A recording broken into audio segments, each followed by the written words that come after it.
All right, well, just like that, we'll get started. So thank you everyone so much for being here this afternoon.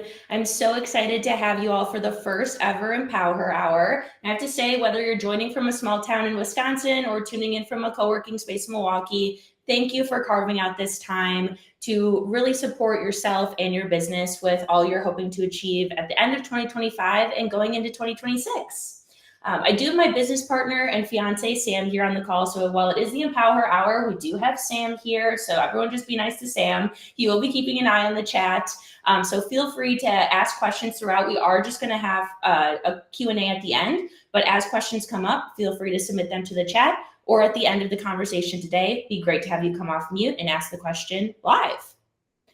So with that, before we really get into it, would love to just start by learning a bit more about all of you. So if you're open to it, would love for you to put in the chat where you're tuning in from, your business, your organization you're with, and because it's all the buzz, what's your favorite AI tool? So I'm personally tuning in from Madison, here with Marketing Media, obviously, and my go-to AI tool is ChatGPT. So a little bit insight about me before we dive into too much detail.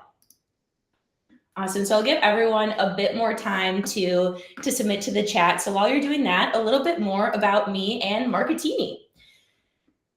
I started selling Cutco knives back in high school, kind of the one-all pyramid scheme, if they will. And then I ended up studying at UW-Madison, where I studied marketing and management and human resources at the Wisconsin School of Business. So coming from a sales background, then transitioning into marketing as I got my undergrad. And after graduation, I actually moved to LA to work in corporate marketing for BP for their West Coast convenience store brand AMPM. I was fresh out of college managing a $50 million marketing budget. So quite the experience right off the bat, but ultimately felt like something was missing. Being in corporate America, working for big oil, I really wanted to find freedom, creativity, and the chance to serve real people and not just a corporate board. So actually moved back to Wisconsin after that year in LA, started Marketini up in Sister Bay-Door County with just a laptop and honestly a lot of hope. Today, Marketini is based in Madison, and we actually exclusively support the businesses, nonprofits, and people of Wisconsin. So we've worked on a national level, but we really found that our passion and our expertise lies in the state of Wisconsin and a lot in the nonprofit and woman-owned business spaces.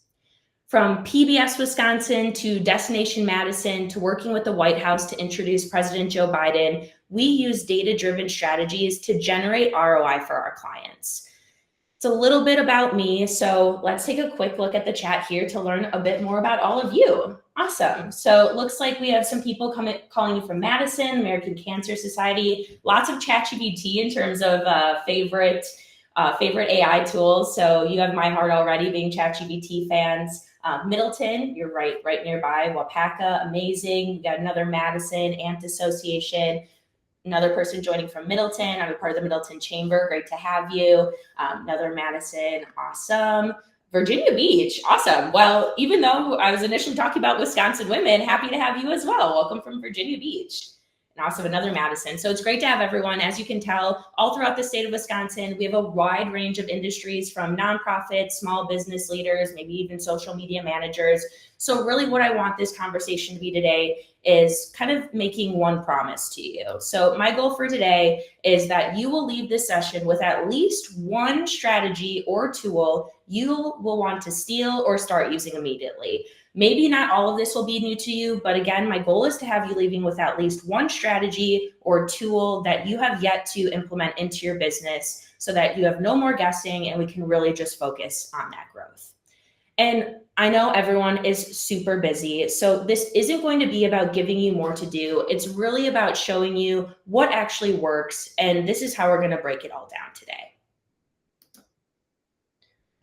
We're going to start by actually talking about the importance of your sales funnel and actually bringing in a variety of marketing activities to get you to understand how they can all work together rather than just being these standalone random activities.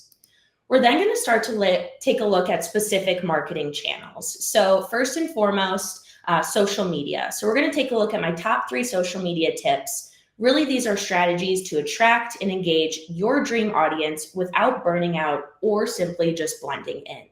I have a lot more than 3 tips for each of these channels, but for the sake of time today and what's really top of mind for my clients and what I'm hearing out in the market, we're just going to tackle the top 3 for each of these categories.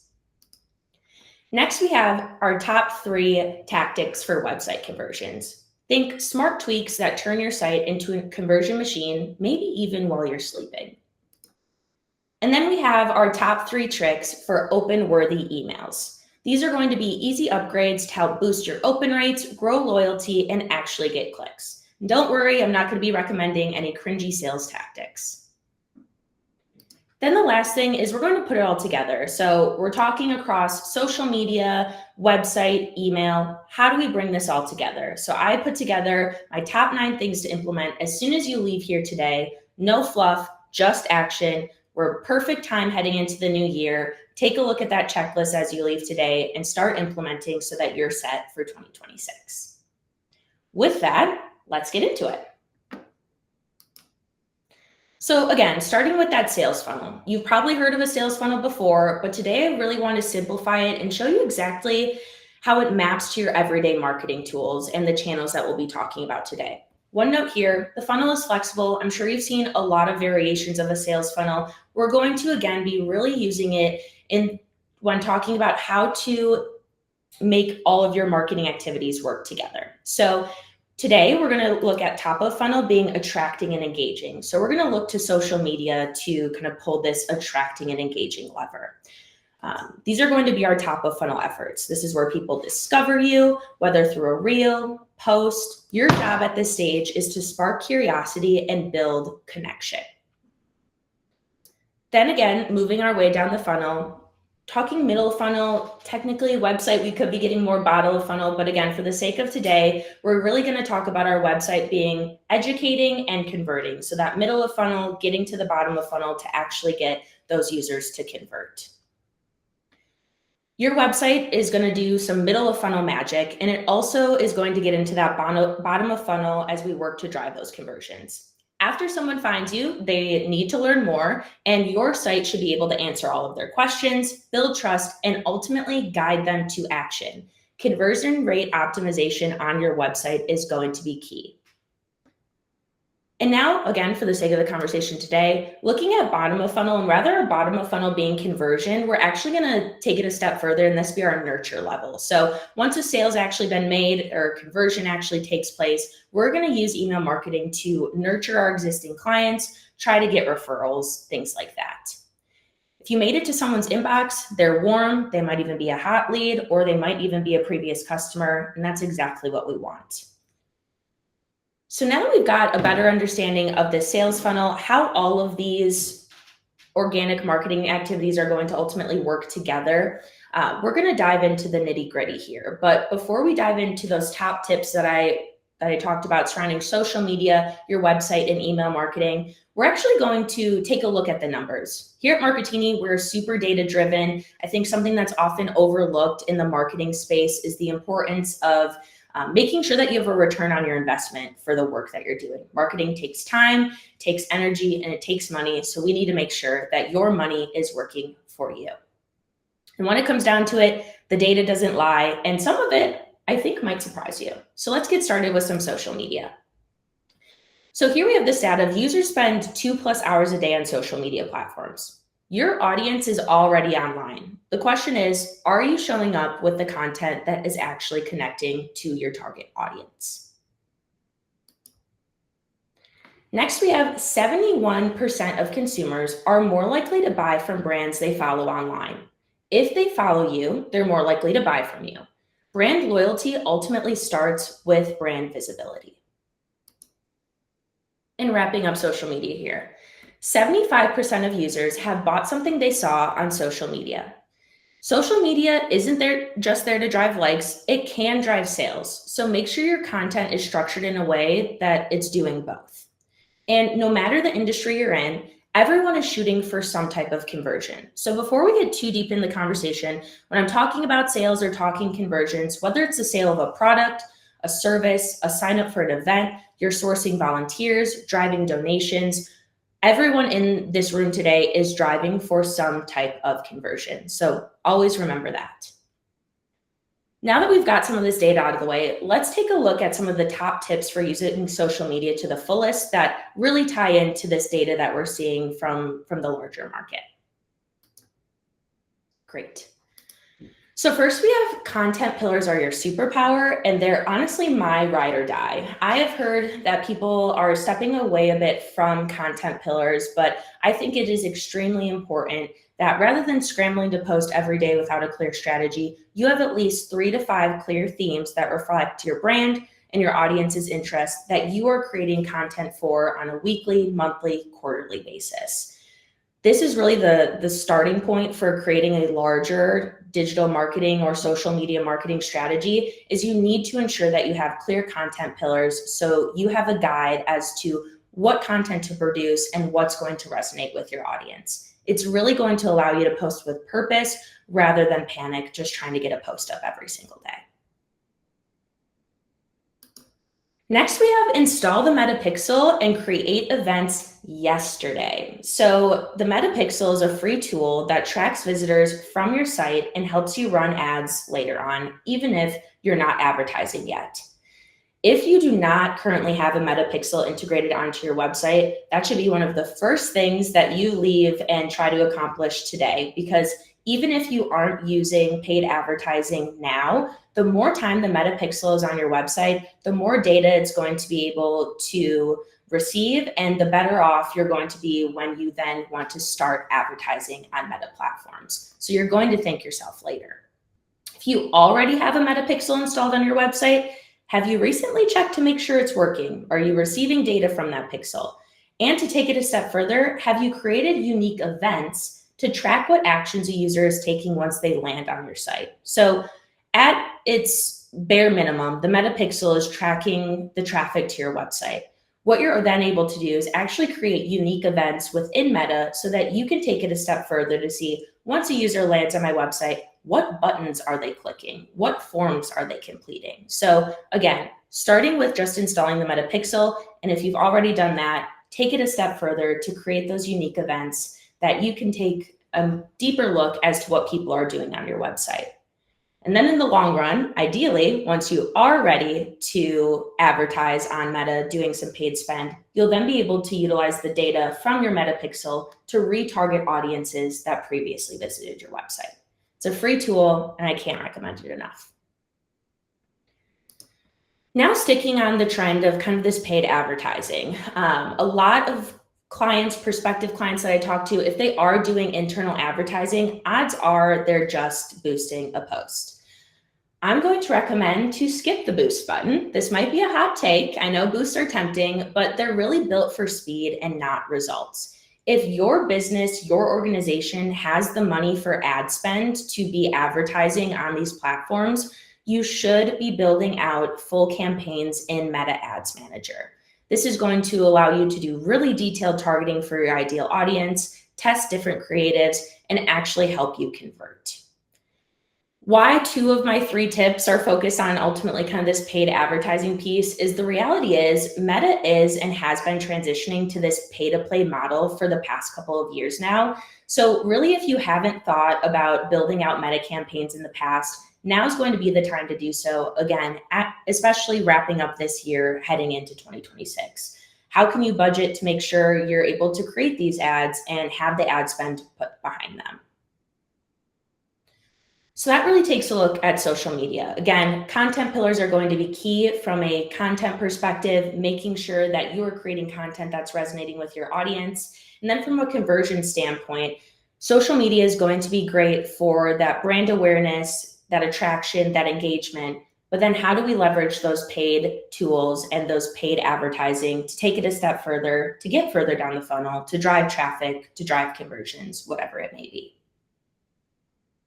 So that's social media. Now let's take a look at website. This is going to be where we're talking middle of funnel. Again, website also gets into that bottom of funnel, but for the sake of today, I'm going to be focusing middle of funnel. Your website is really your 24/7 storefront, even if you don't sell online. So we're going to start here again with some data.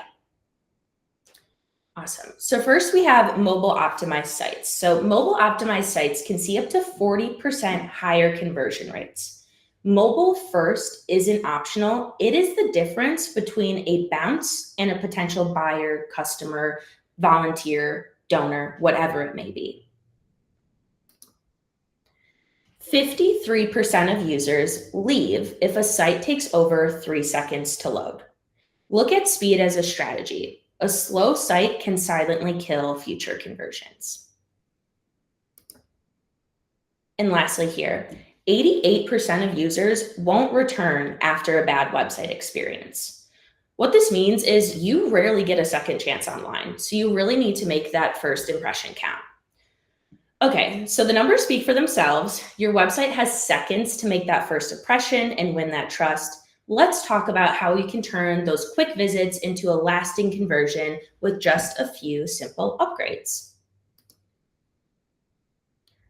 Tip number 1, your website must be mobile first.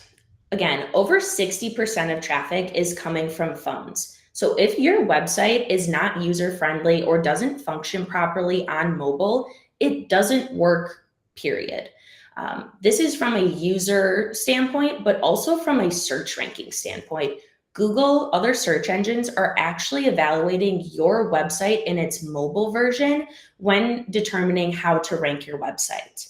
So it is very important to ensure that your website is just as functional and as beautiful on mobile as it is on desktop. So I have a question for everyone here. When is the last time you've explored your website on a mobile device and not just scrolled the homepage? Because it might be time to do so. Next, we have every second counts. Again, going back to that statistic, if your site takes over 3 seconds to load, you're going to potentially lose more than half the visitors. Another question for you. Have you ever or have you recently tested your website's page speed? 3 seconds is very short. Not necessarily might be something you're noticing as an internal stakeholder for your business, but it is something new users are going to notice. So if you have not ever or recently tested your website's page speed, I highly encourage you to do so. PageSpeed Insights is a great free tool from Google that's going to give you a lot more detailed information just beyond kind of how long is that initial load time that you can learn a lot from. So there's a lot of free tools out there. We talked about Metapixel. We're now talking about PageSpeed Insights. Utilize these free tools because they can do a lot of the heavy lifting. Next, we have build landing pages that convert. So when we're talking landing pages, I'm typically talking from them at the standpoint of a sales landing page because, again, going back to the beginning of this presentation, we're all trying to sell something. So your homepage can't do everything. It's going to be very important to create focus pages for each of your offers, initiatives, products, services, whatever they may be, with one clear call to action. You want to ensure that on these built out landing pages, your business objective, your marketing goal is that clear call to action, and it needs to be that easy, obvious next step. With a sales landing page and with just an optimized landing page in general, really this looks like a web page with 5 to 7 sections. Again, a question for you. Have you scrolled through your web pages? Do they all have at least 5 sections?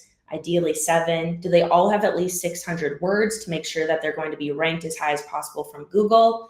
Odds are no. So what I'm encouraging you to do is scroll through those web pages, ensure they have those 5 to 7 sections, because if they don't, they're not sticky and they're going to be less likely to convert. With this, with landing pages, there is so much opportunity you can do for larger search engine optimization efforts, but just at least starting with those 5 to 7 sections to clearly break down your offer, the benefits, and that clear call to action is really going to go a long way from a conversion standpoint. It's really not about fancy design, it's about functionality. Again, your website is really meant to educate, guide, and convert. So that's website. Now we're going to dive into email marketing, which I believe is one of the most overlooked marketing channels and underutilized as well. So this is kind of what wraps email marketing up for me in a really nice, pretty bow. email marketing returns $36 for every $1 spent. Would you believe that email marketing has the highest ROI channel in your marketing toolkit? Probably not, but you need to be using it strategically. We're going to talk about a little more how to do that once we get through the rest of this data. 99% of email users check their inbox daily. Your audience is in their inbox every single day. Your job is to make sure that they're excited to open your message. And the reality is your email list is really the only audience that you own from a digital marketing perspective. Yes, you have your social media followers. Yes, you have your website traffic, but you don't have your social media followers' phone number or email, and you don't have all the information from your website visitors. And who knows the next change that Meta is going to make that at some point you might not even have those followers. So one thing that you truly own is that email list. So really take advantage of it. Then we have nearly 50% of email recipients decide to open an email solely on the subject line alone. I know, I'm sure you've heard this a million times, how important your subject line is, but have you actually implemented the feedback that's been given or the lessons that you've learned? You don't have 10 seconds even, you have 7 words. Subject lines are really, they matter more than you think. Again, 50% of the time, they're really making that decision for you. So are you using those subject lines to their full potential? Now that we've seen the data, let's break down 3 simple ways to really make every email you send more impactful and more profitable in the long run. Tip number 1, your welcome sequence is your first impression. Think of a welcome sequence as typically a 3-part series of automated emails that are going to be sent to a subscriber to your list. This is meant so that you're not just saying thanks, you're actually introducing your mission, your offer, and maybe what to expect from future email communications. Skipping a welcome sequence is like working in the restaurant industry, taking someone's order and never delivering the food. The guest was hungry, they said yes, and then silence. You don't ever want to ghost these warm leads that have provided you with their contact information. It's now time to give them something in return. So odds are, if you have an email marketing strategy at play, whether that's an email newsletter or just using it for one-off communications, when someone's subscribing to an email newsletter, it shouldn't just be a thank you message. It should be a very thought out welcome sequence. Again, this is who we are, this is what we have to offer you, and these are the benefits, and this is what to expect from us in the future. Really telling that story and keeping you top of mind once they provide that contact information. And when it comes down to it, a welcome sequence is just a minor piece of email automation that you're able to utilize. So if you're not using email automation, either drip campaigns, welcome sequences, automation campaigns, you're really not using email to its full potential. It can be a huge time saving, and then as we saw before, a huge return on investment. Next, we have nurture your audience with rhythm and restraint. Consistency is really what's going to build trust across really all of your marketing channels, but definitely with email marketing. When you're identifying when you want to send your email newsletter, you need to decide on the best day and time of the week, the month, and consistently send out that communication. One thing is you need to ensure that these communications are concise. I have looked at probably hundreds of newsletters that are far too lengthy and not doing the business, the service that it thinks it is by providing all of this content. Might shock you to hear, but if you are doing a weekly communication, a weekly newsletter, which is ultimately what's expected when a subscriber subscribes to your newsletter, is that weekly communication, you should be aiming for less than a 200-word email.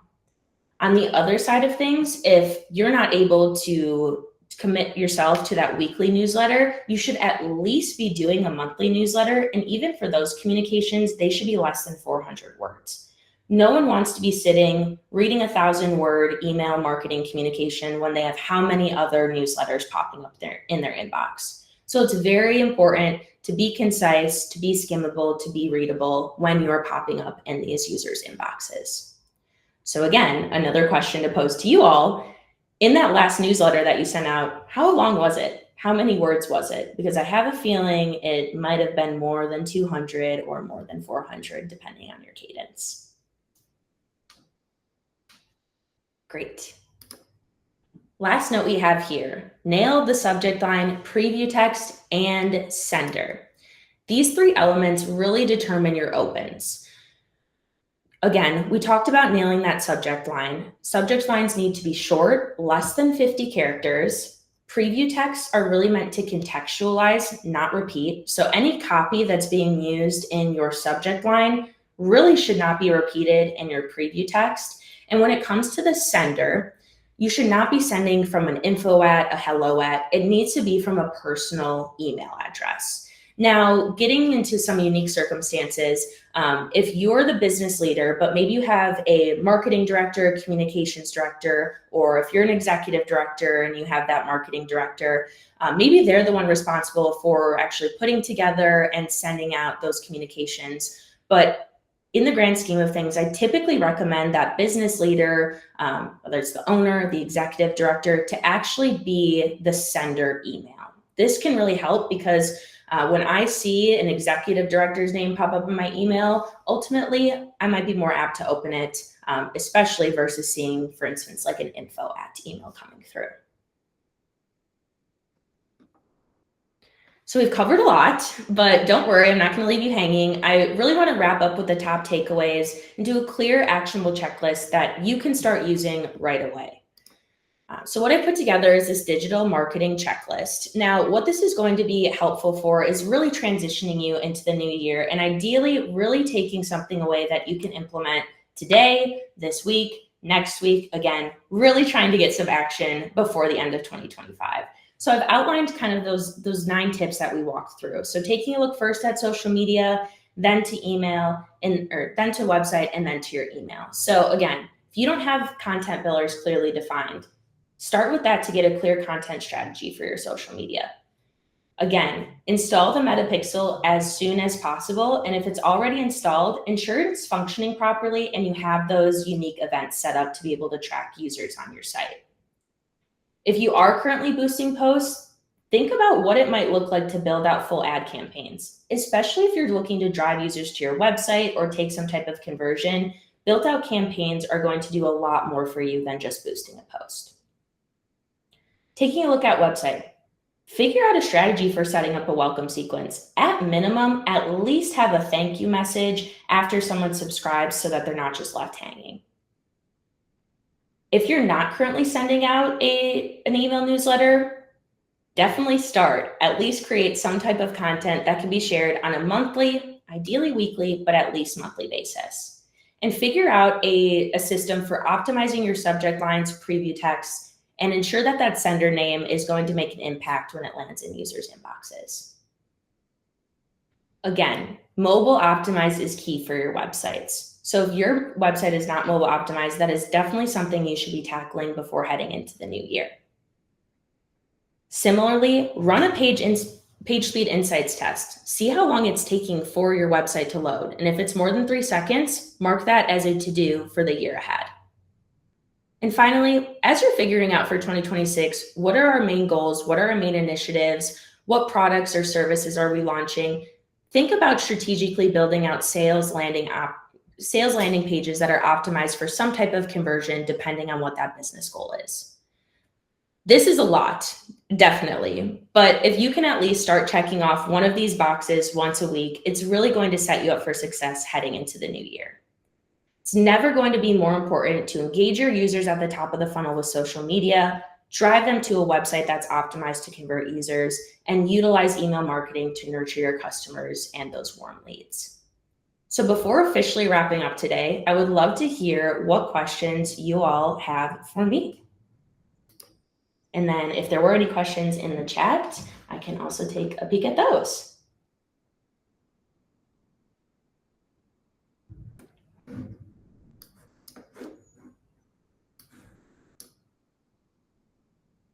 Awesome. Well, hopefully this means I was very good at answering, but yeah, Sarah, do you have a question?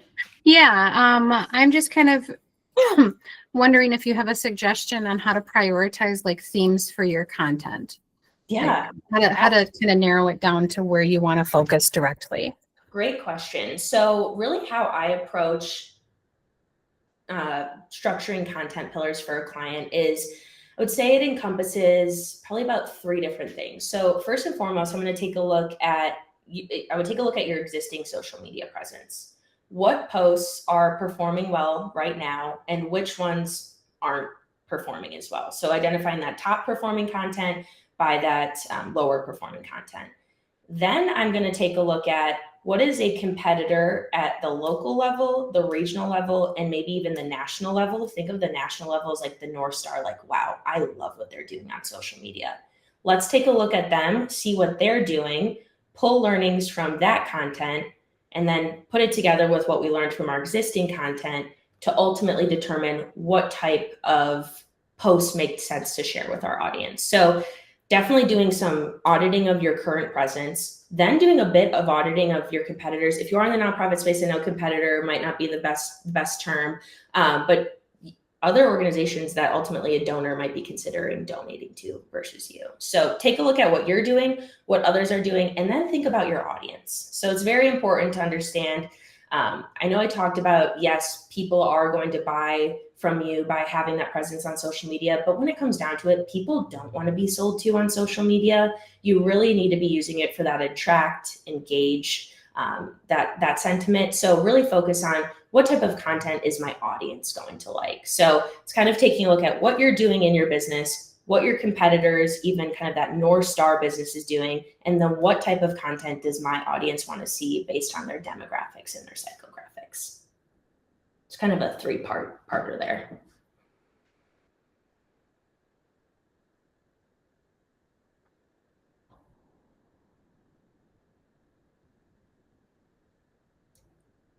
Any other questions?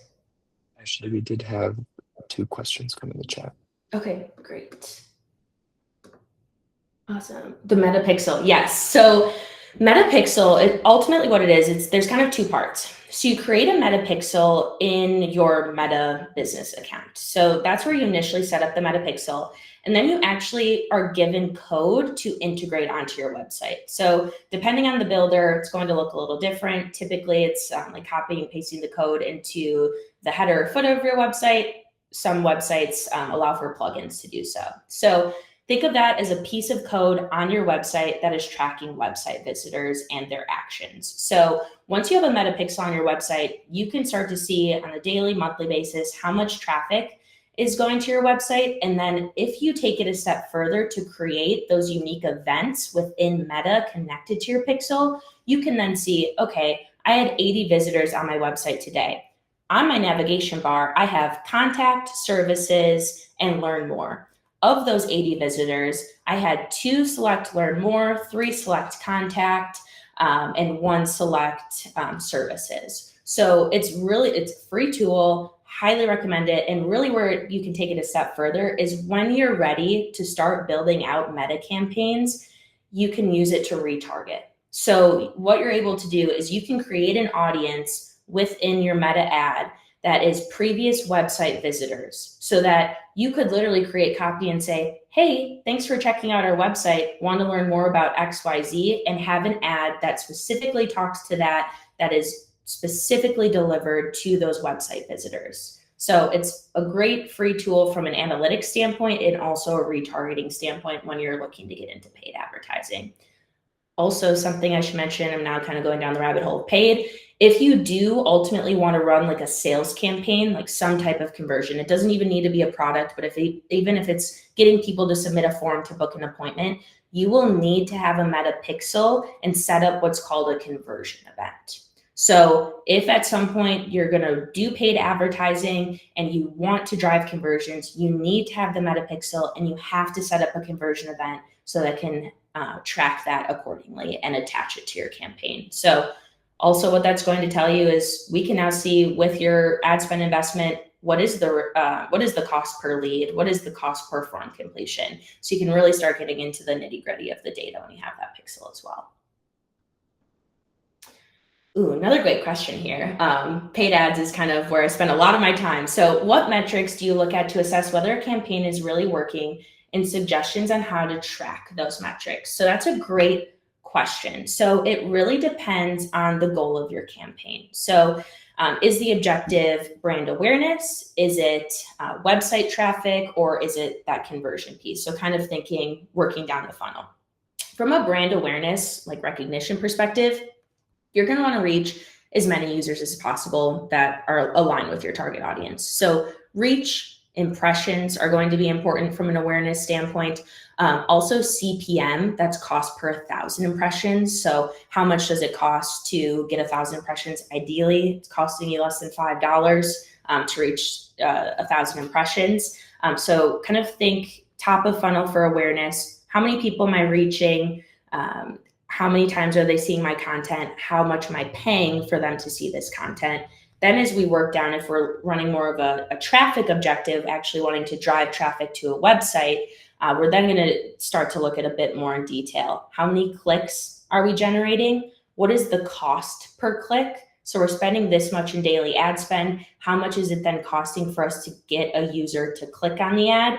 And what percentage of the users who are seeing the ad are ultimately clicking through? That's our click-through rate. So when I'm looking at traffic, I'm looking at clicks, cost per click, click-through rate. There's a lot of great resources online for even being able to see your industry average. I will say nonprofit space a little tougher, but typically in the business space, you can just search like cost per click, meta average, retail, and you're able to get some pretty good detail just to see like, in comparison to these average benchmarks, how am I performing? The last piece would be conversions. So again, I still look at clicks, click-through rate, cost per click when it comes to conversions, but I'm also going to look at conversions, cost per conversion, maybe even here return on ad spend, like what's the value of this customer to me versus the amount that I had to pay to get them. So it's really going to depend on the objective. So really think awareness, traffic, conversion. I'm kind of missing a piece of maybe almost engagement between awareness and traffic. So awareness, engagement, traffic. Think of that as like how many engagements, how many comments, likes, shares, what's the cost per engagement, things like that. So lots of fun metrics, lots that can be evaluated. If you are going to be running paid ads, you definitely should be looking at your metrics on a weekly basis. So for my clients that I'm running paid ads for, I am monitoring daily to make sure it's delivering. And then on a weekly basis, running reports with relevant information to then optimize the campaigns. Awesome. And for suggestions on how to track the metrics, you're given a very great dashboard in Meta Ads that's going to give you a ton of information surrounding advertisements. I literally just have like a templated, even if it's just bringing into a Google Sheet once a week, like here's how many people I reached, here's how many clicks I got, this is my cost per click, this is my CTR, and then week 2, pulling in the same data to see how things are progressing. In terms of what's considered a good cost per click in general, so the overall industry average for CPC is $1.72. I will say if you work with Marketing, I've never come anywhere near $1.72. It's typically under $1. So think of that again, it's a cross industry average is $1.72. So what it gets a little tricky for cross industry averages is you might have a really high ticket item, like think like home renovation. Their cost per click is going to look a little different than maybe even my cost per click as a digital marketer. So cross industry average is $1.72. I would say you should be shooting for under $1 personally. And then click-through rate, probably smaller than people are used to, but actually less than 2% is the cross industry average. Again, I'm always shooting to be above the industry average that I'm working in. But if I don't have the data, I'm always shooting to be below the cross industry average for cost per click and above the cross industry average for click-through rate. All really great questions.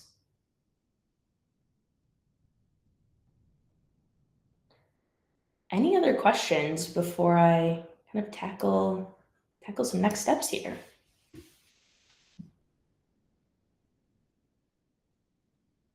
Awesome. Great. Well, thank you so much for your time and those really thought out questions. Ultimately, it was a lot of fun for me to answer them, especially as we got into metrics, cost per click, the paid advertising side of things. As I mentioned, unfortunately, Meta is just becoming more and more that pay to play model. So the sooner you can get started thinking about paid ads, the better. But with this, 2026 will be here before we know it. I know it's crazy, but we are very close to the new year. So if you're ready to go deeper, I'd love to connect one-on-one. Let's plan for 2026 before it's too late. I have a QR code here, so if you are on your computer, feel free to scan that. So direct link to my calendar. I'll also be sending out a link for you to be able to book some time after the call today. And then later this week, you'll also be receiving a recording so that you can access these slides and all the great information that we talked about today.